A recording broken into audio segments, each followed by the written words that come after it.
പവിഴമല്ലി പൂത്തുലഞ്ഞ നീലവാനം, പ്രണയവല്ലി പുഞ്ചിരിച്ച ദിവ്യയാമം, പൂക്കളും പുഴകളും പൂങ്കിനാരും ലഹരിയും. Hi, welcome to auto madness.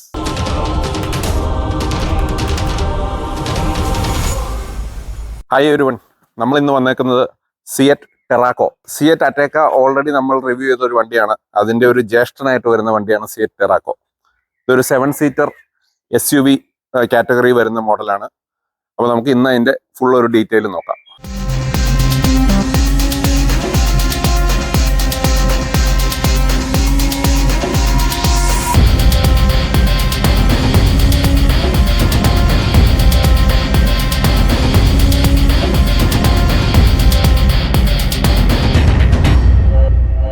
ടെറാക്കോയുടെ 2023 മോഡലാണ് നമ്മുടെ കയ്യിൽ നിന്നുള്ളത്.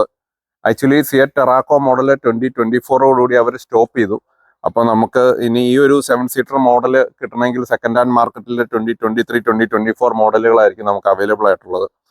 അപ്പോൾ ടെറാക്കോയുടെ തന്നെ FR എന്ന് പറയുന്ന ഒരു സ്പോർട്ട് വേരിയൻ്റ് ആണ് ഇതിൻ്റെ അകത്ത് വരുന്നത്. ഈ കാണുന്ന പോലെ തന്നെ ഒരു ഫുൾ ലെങ്ത് LED ലാമ്പാണ് ഇതിൽ ബാക്ക് സൈഡ് വരുന്നത്. നൈറ്റ് ലൈറ്റ് ഒക്കെ വന്നു കഴിയുമ്പോൾ ഭയങ്കര അട്രാക്റ്റീവ് ആയിട്ട് കാണുന്ന ഒരു ഇതാണ്. ആക്ച്വലി ഒരു ഫേക്ക് എക്സോസ്റ്റ് ആണ്, ബട്ട് സ്റ്റിൽ ഒരു സ്പോർട്ടി ലുക്കിന് വേണ്ടി ഒരു ഡ്യുവൽ എക്സോസ്റ്റ് സ്റ്റൈലിംഗ് ആണ് കൊടുത്തേക്കുന്നത്. പിന്നെ റിയർ വൈപ്പർ വരുന്നുണ്ട്, ഒരു ഇൻ്റഗ്രേറ്റഡ് സ്പോയിലർ വരുന്നു, ഷാർപ്പ് ഫിൻ ആൻറ്റിന വരുന്നു. ഒരു ക്ലീൻ ഡിസൈൻ ആണ്. നമുക്ക് ഇതിൻ്റെ ഒരു സൈഡ് പ്രൊഫൈലിലോട്ട് പോകാം. ഓക്കെ, ഇതിൽ വന്നിരിക്കുന്നത് ഒരു 18 ഇഞ്ച് അലോയ്സ് ആണ് വന്നിട്ടുണ്ട്. വളരെ സ്റ്റൈലിഷ് ആയിട്ടുള്ള ഒരു നല്ലൊരു ഡയമണ്ട് കട്ട് അലോയ്സ് ആണ് വന്നേക്കുന്നത്. പിന്നെ ഈ FR വേരിയൻ്റ് ആയതുകൊണ്ട് ഈ മിററിൽ ഒരു മാറ്റ് ഫിനിഷ് വന്നിട്ടുണ്ട്. അത് ഈ ഒരു സ്പോർട്ടി ട്രിമ്മിൽ വരുന്നതാണ്. പിന്നെ സൈഡ് പ്രൊഫൈല് ടിപ്പിക്കൽ ഒരു ഫോക്സ് വാഗൻ സ്റ്റൈലിംഗ് ആണ്. വളരെ ക്ലീൻ എലഗൻ്റ് ആയിട്ടുള്ള ഒരു നമ്മൾ അറ്റാക്കിൽ കണ്ട പോലെ തന്നെ ഒരു സെയിം സ്റ്റൈലിംഗ് ആണ് വരുന്നത്. ആക്ച്വലി ഓൾമോസ്റ്റ് ഇവിടം വരെ നമുക്കൊരു അറ്റാക്ക തന്നെയാണ് ഇതിൽ വരുന്നത്.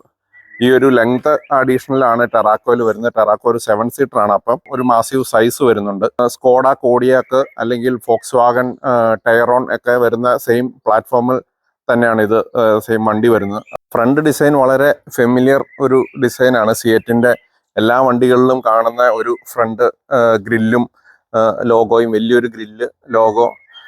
പിന്നെ ബമ്പറൊക്കെ ഈ ഒരു വേരിയൻ്റ് ആയതുകൊണ്ട് കുറച്ച് സ്പോർട്ടി ആയിട്ടുള്ള ബമ്പർ. DRL എക്സാക്ട്ലി സെയിം നമ്മുടെ അറ്റാക്കിക്ക് വരുന്ന അതേ DRLs ആണ് കൊടുത്തേക്കുന്നത്. ഫോഗ് ലാംപ്സ് വരുന്നുണ്ട്.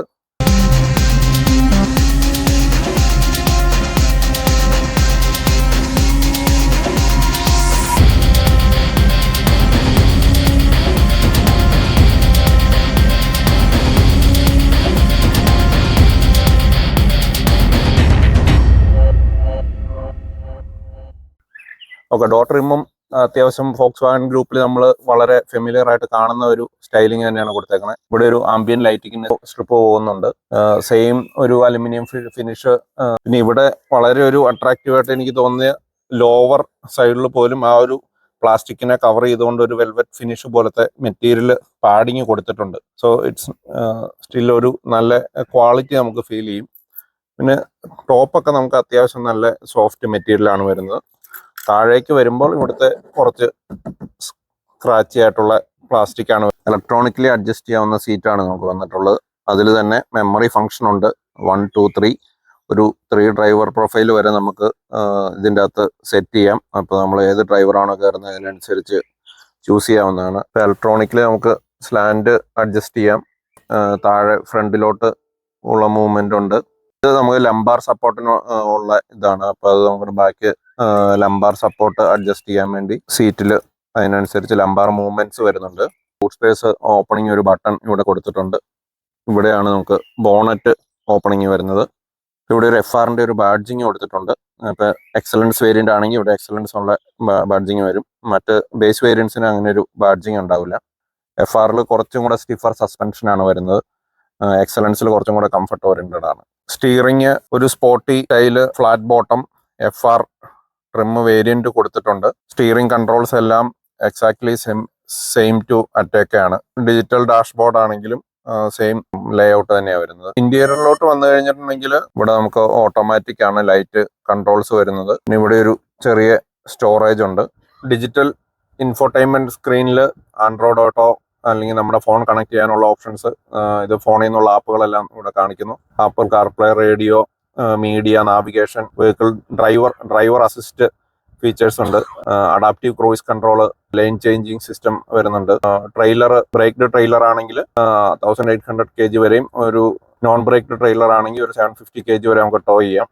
ഡൈനാമിക് റോഡ് സൈൻ ഡിസ്പ്ലേ ഉണ്ട്. അതായത് റോഡിലുള്ള സൈനുകൾ ഐഡന്റിഫൈ ചെയ്ത് വണ്ടിയുടെ സ്പീഡ് അതിനനുസരിച്ച് അഡ്ജസ്റ്റ് ചെയ്യുന്ന ഓപ്ഷൻസ് ഉണ്ട്. പിന്നെ എമർജൻസി ബ്രേക്കിംഗ് ഉണ്ട്. അപ്പോൾ നമുക്ക് വാണിംഗ് വരും, എമർജൻസി സിറ്റുവേഷനിൽ വണ്ടി തന്നെ ബ്രേക്ക് ചെയ്യും.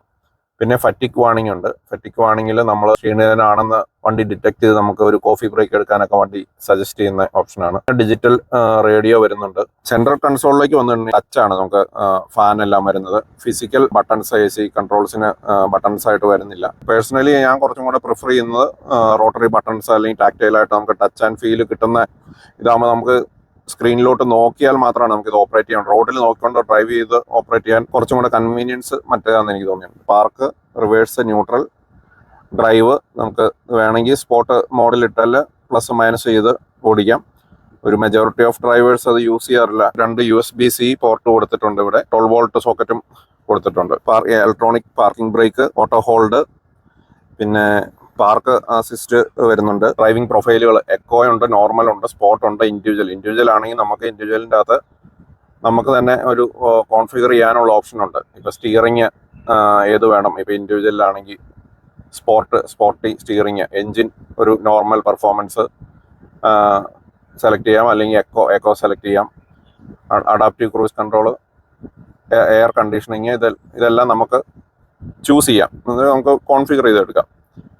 ഈ വണ്ടി ആക്റ്റീവ് സിലിണ്ടർ ടെക്നോളജി ഉള്ളതാണ്. അപ്പോൾ നമ്മളൊരു ക്രൂയിസിങ് സ്പീഡിൽ പോയിക്കൊണ്ടിരിക്കുമ്പം 2 സിലിണ്ടർ കട്ട് ചെയ്ത് 2 സിലിണ്ടറിൽ ഓടുന്ന സെയിം ടെക്നോളജി ഇതിലും വരുന്നുണ്ട്.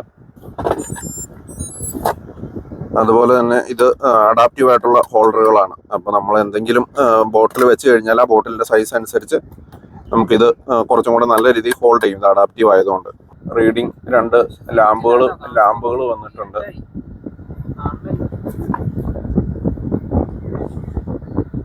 ഇവിടെ ഒരു മിററിനൊരു ലൈറ്റ് കൊടുത്തിട്ടുണ്ട്. അപ്പോൾ അത്യാവശ്യം വേണ്ട ചെറിയ മേക്കപ്പ് ഒക്കെ വേണമെങ്കിൽ ചെയ്യാം. അതുപോലെ തന്നെ നമുക്ക് ഏതെങ്കിലും രീതിയിലുള്ള ഒരു എമർജൻസി സിറ്റുവേഷൻ ഉണ്ടെങ്കിൽ SOS ഡയറക്റ്റ് ചെയ്ത് നമുക്ക് ബട്ടൺ ഞെക്കി കഴിഞ്ഞിട്ടുണ്ടെങ്കിൽ സിയറ്റിൽ അസിസ്റ്റിലോട്ട് കോള് പോകും. 2 സൺഗ്ലാസ് വരെ വെക്കാവുന്ന സൺഗ്ലാസ് ഹോൾഡർ ഉണ്ട്. അത് ഒരെണ്ണമല്ല, നമുക്ക് ബാക്കിൽ ഒരെണ്ണം കൂടെ വരുന്നുണ്ട്. അത് ഭയങ്കര യൂസ്ഫുൾ ആണ്. അതായത് മെജോറിറ്റി ഓഫ് ദ വണ്ടികളിൽ നമുക്ക് ഒരു ഹോൾഡർ ഉണ്ടാവുള്ളൂ, ഇത് 2 സെറ്റ് ഉണ്ട്. ഇതാണ് FR വേരിയന്റിൽ വരുന്ന ഒരു സ്പെഷ്യൽ സീറ്റ്. ഈ സൈഡിൽ അൽക്കന്താര ഫിനിഷ്, ഇവിടെ ഫാബ്രിക് ആണ് വരുന്നത്. ഈ ബാക്ക് നോക്കിക്കഴിഞ്ഞാൽ അറിയാം, ഈ ഒരു ടൈപ്പ് ഓഫ് ഡിസൈൻ ഒരു സ്പോർട്ടി സീറ്റിനാണ് പറഞ്ഞത്. ഇപ്പൊ എക്സലൻസ് ആണ് നിങ്ങൾ ചൂസ് ചെയ്യണമെങ്കിൽ ഒരു ഡ്യുവൽ പീസ് ആയിട്ട്, ഹെഡ്റെസ്റ്റ് ഒരു സെപ്പറേറ്റ് പീസ് ആയിട്ടായിരിക്കും വരിക. ഈ ഒരു FR വേരിയന്റിനാണ് ഈ ഒരു സിംഗിൾ പീസ് സ്പോർട്ടി സീറ്റുകൾ വരുന്നത്. ബാക്ക് സൈഡിലോട്ട് വന്ന സുഖമായിട്ട് കയറിയിരിക്കട്ടെ. അത് ഡോറൊക്കെ വലിയ ഡോറുകളാണ്. ലെഗ് സ്പേസ് എന്നൊക്കെ പറഞ്ഞാൽ ഫുട്ബോൾ കളിക്കാനുള്ള ലെഗ് സ്പേസ് ഉണ്ട്. ആക്ച്വലി ഈ ഒരു റോ സീറ്റ് നമുക്ക് ഫ്രണ്ടിലോട്ടും ബാക്കിലോട്ടും മൂവ് ചെയ്യിക്കാനും പറ്റും. ഇതുണ്ടോ, ഇങ്ങനെ സ്ലൈഡ് ചെയ്യാനുള്ള ഓപ്ഷൻ ഉണ്ട്. പിന്നെ സെൻട്രൽ ടണൽ കുറച്ച് പൊങ്ങിയിട്ടുള്ള ഒരു ടണലാണ് വരുന്നത്.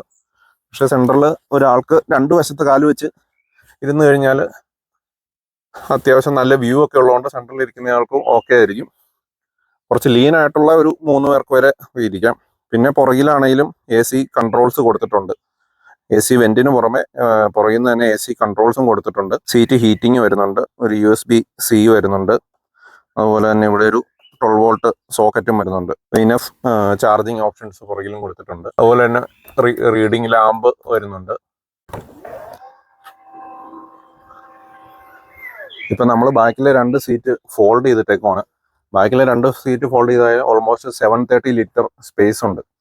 പിന്നെ ഇവിടെ ബാക്കിൽ സീറ്റ് ചെയ്താൽ നമുക്ക് കപ്പ് ഹോൾഡേഴ്സ് എല്ലാം വരുന്നുണ്ട്. ഇവിടെ നമുക്ക് ഹോൾഡർ കൊടുക്കുന്നുണ്ട്, എന്തെങ്കിലും സാധനങ്ങളൊക്കെ തൂക്കിയിടാനൊക്കെ ആയിട്ട്. ആക്ച്വലി ഇലക്ട്രിക്കലി നമുക്ക് സീറ്റ് അടയ്ക്കാനുള്ള 2 സ്വിച്ചസ് കൊടുത്തിട്ടുണ്ട്. അതുപോലെ തന്നെ ട്രെയിലർ കപ്ലിങ്ങിനുള്ള ഹുക്ക് കൊടുത്തിട്ടുണ്ട്. അതുപോലെ ഇത് ഇലക്ട്രിക്കലി നമുക്ക് ക്ലോസ് ചെയ്യാം. അല്ലെങ്കിൽ ജസ്റ്റർ കൺട്രോൾ വെച്ച് നമുക്ക് ഇത് അടയ്ക്കുകയും തുറക്കുകയും ചെയ്യാം. ആവശ്യ സമയത്ത് വർക്കില്ല.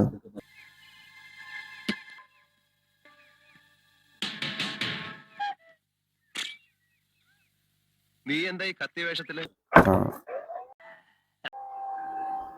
ഇപ്പൊ നമുക്ക് ഓപ്പണിങ് നമുക്ക് അങ്ങനെ ചെയ്യാം. ഇപ്പൊ രണ്ട് കയ്യിൽ ലഗേജ് ഒക്കെ ഉള്ളപ്പോഴാണ് ഇത് യൂഷ്വലി യൂസ് ആവുന്നത്. ഇപ്പൊ അതിന് വർക്ക് ചെയ്യാൻ താല്പര്യമില്ല. കമോൺ. സീറ്റ് നമുക്ക് ഈ ഒരു നോബ് വെച്ച് കഴിഞ്ഞാൽ ഇങ്ങനെ മടക്കാം. അതുപോലെ തന്നെ ആ സൈഡും ആ നോബ് വലിച്ചു കഴിഞ്ഞാൽ നമുക്ക് മടക്കി.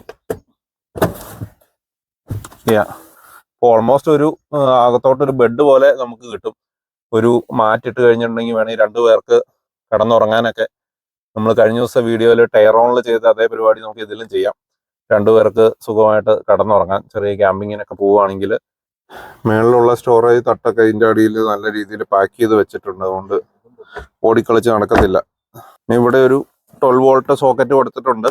ക്യാമ്പിംഗ് ഒക്കെ ചെയ്യുമ്പോൾ ഒരു കണക്ഷൻ എടുക്കണമെങ്കിൽ 12 വോൾട്ട് കണക്ഷൻ എടുക്കാൻ അതും ഒരു നല്ലൊരു ഓപ്ഷനാണ്. ബാക്ക് സീറ്റ് നമുക്ക് ജസ്റ്റ് ഇത് വെച്ച് വലിച്ചു കഴിഞ്ഞാൽ ഇത് നമുക്ക് അഡൾട്ട്സിന് ട്രാവൽ ചെയ്യാനല്ല, മെജോറിറ്റി പിള്ളേരെയാണ് ഉദ്ദേശിക്കുന്നത്. ജസ്റ്റ് നമുക്ക് സ്പേസ് ഒന്ന് നോക്കാം അഡൾട്ട് കയറിയിരുന്നാൽ എങ്ങനെ ഉണ്ടാവുന്നുള്ളൂ. അപ്പൊ നമുക്ക് ബാക്കിലോട്ട് കയറാൻ വേണ്ടി നമ്മൾ ഈ ഒരു താഴത്തെ ലിവർ പിടിച്ച് ഫ്രണ്ടിലോട്ട് വലിക്കുക. ഇത് ഇനി ആക്കി കഴിഞ്ഞാൽ ഇവിടെ ഒരു ഹാൻഡ് ഹോൾഡർ ഉണ്ട്. ഇവിടെ പിടിക്കുക.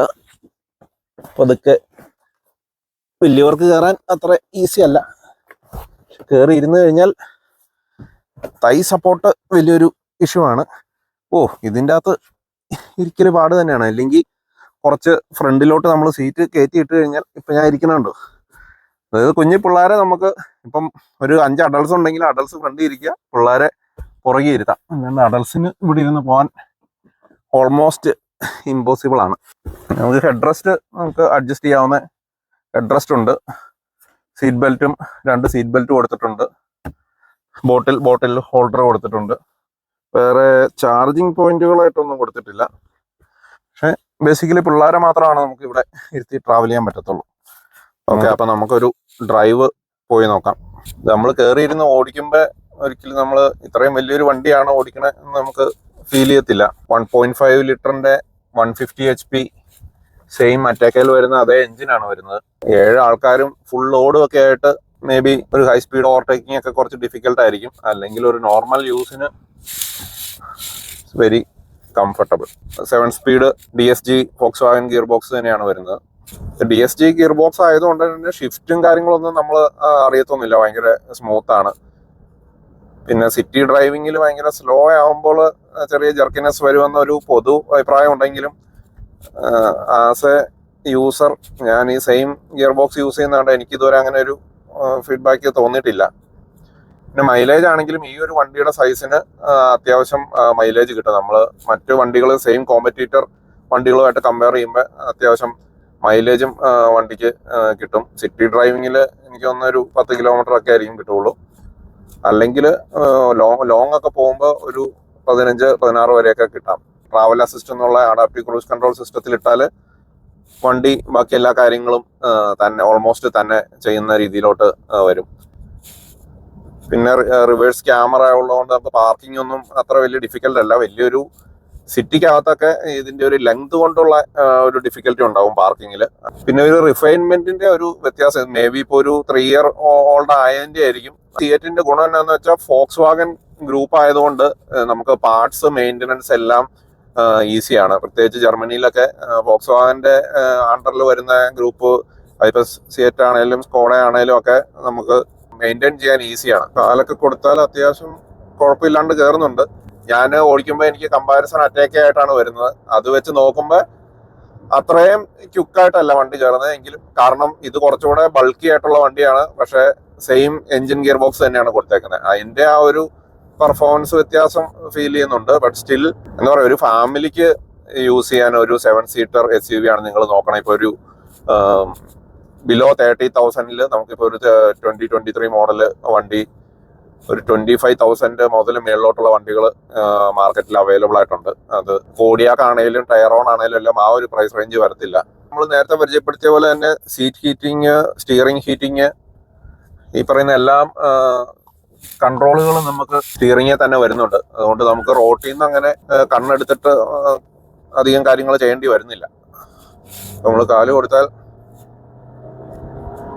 ആ ഒരു 1.5, ഇതിൽ തന്നെ 2 ലിറ്റർ എഞ്ചിനുണ്ട്. ഇതിപ്പോ 1.5 ആയതുകൊണ്ട് ഇത്രയും വെയിറ്റ് ഉള്ള ഒരു വണ്ടി വലിച്ചുകൊണ്ട് പോകുന്നതിന്റെ ഒരു സ്ട്രഗിൾ ചെറുതായിട്ട് നമ്മൾ പെട്ടെന്ന് കാല് ഗ്രാജുവലി കൊടുത്താൽ നമ്മൾ അറിയില്ല. ഇപ്പൊ ഞാൻ കുറച്ച് ത്രോട്ടിൽ പെട്ടെന്ന് കൊടുത്തു കഴിഞ്ഞപ്പോൾ അത് വണ്ടി കുറച്ച് സ്ട്രഗിൾ ചെയ്യുന്ന പോലെ നമുക്ക് ഫീൽ ചെയ്യും. പക്ഷെ ഞാൻ പറയുന്ന ഒരു ഫാമിലി യൂസർ ഒരിക്കലും അങ്ങനെ ഒരു അഗ്രസീവ് ഡ്രൈവിംഗ് ആയിരിക്കില്ല ചെയ്യുന്നത്. പിന്നെ ഒരു സിറ്റി ഡ്രൈവിങ്ങിലൊക്കെയാണ് ഈ സോക്കോൾഡ് DSG ഗിയർ ബോക്സിന് പറയുന്ന കംപ്ലൈന്റുകൾ വരുന്നത്. അപ്പൊ അതും ഒരു 1 lakh കിലോമീറ്റർ വരെയൊക്കെ ഹെഡ് ഏക്ക് ഫ്രീ ആയിട്ട് മോസ്റ്റ്ലി നമുക്ക് യൂസ് ചെയ്യാൻ പറ്റേണ്ടതാണ്. ഒരു DSG ഗിയർ ബോക്സ് നല്ല രീതിയിൽ മെയിൻറ്റെയിൻ ചെയ്യുക, അതിന്റെ സർവീസ് ഇന്റർവെൽസ് കൃത്യമായിട്ട് അത് മെയിൻറ്റെയിൻ ചെയ്ത് സർവീസുകൾ കൃത്യസമയത്ത് ചെയ്യുക. വണ്ടിയെ പറ്റി നമുക്ക് കുറ്റം പറയാനാണെങ്കിൽ ഇതാണ്, ഈ ഒരു എൻജിൻ ഇതിന് ഇനഫ് ആണോ എന്നുള്ളത് ചോദിച്ചു കഴിഞ്ഞാൽ ഫുൾ ലോഡിൽ എനിക്ക് തോന്നുന്ന കുറച്ച് വണ്ടി സ്ട്രഗിൾ ചെയ്യുന്നതായിട്ട് നമുക്ക് ഫീൽ ചെയ്യും. 1.5 ആയതുകൊണ്ട്. ഇതിന്റെ തന്നെ 2 ലിറ്റർ ഡീസൽ ഓപ്ഷൻ ഉണ്ട്. അതൊക്കെ എടുത്തു കഴിഞ്ഞാൽ പക്കയാണ്. പിന്നെ ഇപ്പോൾ യൂറോപ്പിലെ ഈ പറയുന്ന യൂറോപ്പിലെ ഡീസലിനെതിരെയുള്ള നോമുകൾ കൺസിഡർ ചെയ്തുകൊണ്ട് ആൾക്കാർ അധികം ഡീസൽ വണ്ടി വാങ്ങിക്കുന്നില്ല. അപ്പൊ നമ്മൾ ഇപ്പോൾ വാങ്ങിച്ചു കഴിഞ്ഞിട്ടുണ്ടെങ്കിൽ റീസെയിൽ വാല്യൂ നല്ല രീതിയിൽ ബാധിക്കാൻ സാധ്യതയാണ്. ഇൻ ഫ്യൂച്ചർ നമ്മളൊരു 3 വർഷം കഴിഞ്ഞ് ഡീസൽ വണ്ടി വിൽക്കുമ്പോൾ അപ്പോൾ ആ രീതിയിൽ നല്ല വില കുറച്ച് നിങ്ങൾക്ക് ഒരു ആഫ്റ്റർ മാർക്കറ്റിൽ നിങ്ങൾക്ക് അങ്ങനെ കിട്ടുവാണെങ്കിൽ ഡെഫിനറ്റ്ലി നല്ലൊരു ഓപ്ഷൻ ആയിരിക്കും ഇതിന്റെ ഒരു 2 ലിറ്റർ ഡീസൽ ഓട്ടോമാറ്റിക് എടുത്തു കഴിഞ്ഞിട്ടുണ്ടെങ്കിൽ. അല്ലെങ്കിൽ നമ്മളിപ്പോൾ കാണുന്ന പോലെ പിന്നെ വാൻ മോഡൽ വണ്ടികളാണ് പിന്നെ ഉള്ളത്. അപ്പൊ ജോണി, എങ്ങനെയാണ് ഈ ടെറാക്കോ എന്നുള്ള വണ്ടിയിലോട്ട് എത്തിയത്? എങ്ങനെയാണ് നിങ്ങൾ വണ്ടി മേടിക്കാൻ നേരത്ത്? ഞങ്ങൾ വണ്ടി മേടിക്കാൻ നേരത്ത് ഞങ്ങൾ മെയിനായിട്ടും നോക്കിയത് ഞങ്ങളുടെ പപ്പായും മമ്മിയും ഒക്കെ വരുമ്പോഴും തന്നെയല്ല, പിള്ളേര് 2 പേര്, ഇപ്പം 3 പേരായി. അപ്പം നമുക്ക് ഫാമിലി ഫ്രണ്ട്ലി ഒരു 7 സീറ്ററാണ് എപ്പോഴും പ്രിഫർ ചെയ്തത്. അപ്പോൾ ടെറാക്കോയിലോട്ട് എത്തിയെന്ന് ചോദിച്ചു കഴിഞ്ഞാൽ കോഡിയാക്ക് അങ്ങനെ പല 7 സീറ്ററുകൾ നമ്മൾ പോയി കണ്ടു. പക്ഷേ പ്രൈസ് ബേസിലും ഇക്കണോമിക്കലി നമ്മുടെ ടെറാക്കയാണ് ശരിക്കും കണ്ടുപിടിച്ചത്. അപ്പം വണ്ടി ഓടിച്ചിട്ട് വണ്ടി നല്ല സ്മൂത്താണ്, വണ്ടിക്ക് ഇതുവരെയായിട്ട് ഒരു കുഴപ്പമില്ല. എന്നിട്ട് മേടിച്ചു കഴിഞ്ഞിട്ട് എന്തെങ്കിലും ഒരു കാര്യം കൂടെ ഈ ഫീച്ചറും കൂടെ ഉണ്ടായിരുന്നെങ്കിൽ എന്ന് തോന്നിയ എന്തെങ്കിലും ഉണ്ടോ? അല്ലെങ്കിൽ എന്തെങ്കിലും ഒരു കുറവ് ഫീൽ ചെയ്തതുണ്ടോ? നിലവിൽ നോക്കുവാണെങ്കിൽ ഇപ്പോൾ ഉള്ള ഫീച്ചർ തന്നെ ധാരാളമാണ്. ഇനിയും പല ഫീച്ചറുകൾ ഞാൻ സത്യം പറഞ്ഞാൽ ഇനിയും യൂസ് ചെയ്തിട്ടുള്ളതെന്നുള്ളതാണ് അതിനകത്തുള്ള ശരിക്കുള്ള കാര്യം. അപ്പൊ അതാണ്, യൂസ് ചെയ്യുന്നവർക്ക് ആർക്കും ഒരു കംപ്ലൈന്റ് ഇല്ല, എല്ലാവരും ഭയങ്കര ഹാപ്പിയാണ്. പ്രത്യേകിച്ച് സിയറ്റിന്റെ വണ്ടികൾ ജർമ്മനിയിൽ യൂസ് ചെയ്യുന്ന ആരും തന്നെ ഒരു കംപ്ലൈന്റും പറയാറില്ല. അപ്പൊ നമ്മുടെ ഒരു ഫൈനൽ വെർഡിക്റ്റ് എന്ന് പറഞ്ഞിട്ടുണ്ടെങ്കിൽ, നിങ്ങൾ ഈ സെക്കൻഡ് ഹാൻഡ് മാർക്കറ്റിൽ ഒരു 7 സീറ്റർ SUV നോക്കുന്നുണ്ടെങ്കിൽ ഡെഫിനറ്റ്ലി നിങ്ങൾ ഷോർട്ട് ലിസ്റ്റ് ചെയ്യേണ്ട ഒരു വണ്ടിയാണ്. നിങ്ങളൊരു ടെസ്റ്റ് ഡ്രൈവ് ചെയ്ത് നോക്കുക.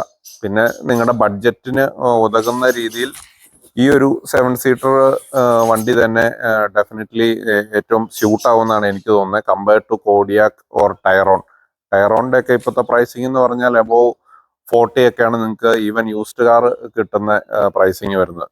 അപ്പൊ ആ ഒരു കേസിൽ ഇതൊരു 25 to 30 റേഞ്ചിൽ നമുക്ക് നല്ലൊരു യൂസ്ഡ് വണ്ടി കിട്ടും. അതാണ് നമ്മുടെ ഇന്നത്തെ ടെറാക്കോയെ പറ്റിയുള്ള review. We will see you in the next video. Thank you. By.